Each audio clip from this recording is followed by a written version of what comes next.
Today we will discuss about cyclic succession, जो कि एक प्रकार का टेम्पोरल चेंज है या फिर टेम्परेरी जो चेंज होते हैं उसके अंतर्गत आता है cyclic succession. This is only the change in the structure of an ecosystem.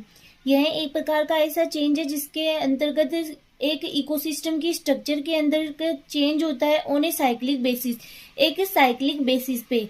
Cyclic succession is a pattern of vegetation change in which in a small number of species that replace each other one over time in the absence of large scale distribution।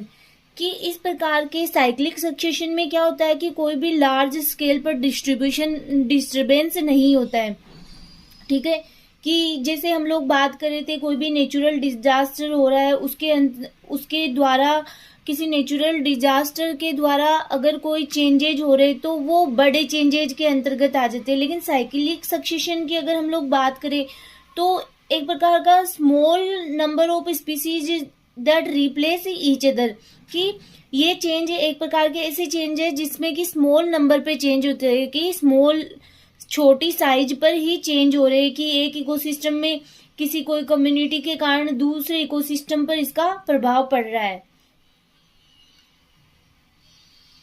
Cyclic succession environmental succession के type में से एक है। जब narrow रूप से इसका use किया जाता है तो साइक्लिक सक्सेशन उन प्रोसेस को रिप्रेजेंट करता है जो इन्वायरमेंट में किसी डिस्टर्बेंस या लॉन्ग टाइम फिजिकल चेंजेस द्वारा शुरू नहीं की जा सकती है। एक्सटेंसिव साइक्लिक सक्सेशन को सेकेंडरी सक्सेशन के रूप में देखा जा सकता है। अब ये यहाँ पे एक ग्राफिक मॉडल बनाया गया है साइक्लिक सक्सेशन का, जिसके अंतर्गत क्या होता है कि जिसमें एक तो ओपन टाइप के मतलब थ्री टाइप की कम्युनिटी बताई गई है, जिसमें कि इसका इफेक्ट इस पे पड़ रहा है और इसका इफेक्ट इस पे पड़ रहा है। तो ये एक दूसरे से क्या है, इंटरेस्ट इन्फेक्शन जैसा डिस्टर्बेंस इरेगुलर एक पूरी कम्युनिटी को पिछले चरण में रीसेट कर देता है। इस मॉडल से क्लियर है कि साइक्लिक मॉडल में 3 स्टेप्स या लेवल होते हैं। Open substrate species A and species B, जिन्हें कि SPA एंड SPB से रिनोट किया गया है। Both species are effective and does not occur self succession, कि ये तीनों एक दूसरे से इंटरकनेक्टेड होती है और एक कम्युनिटी में इफेक्ट एक कम्युनिटी अगर प्रभावित हो रही तो दूसरी कम्युनिटी पर भी इसका प्रभाव पड़ रहा है। अर्थात ये ओनली अनदर स्पीसीज के सक्सेशन को इंड्यूस करती है या उसको बिल्कुल विलोपित कर देती है।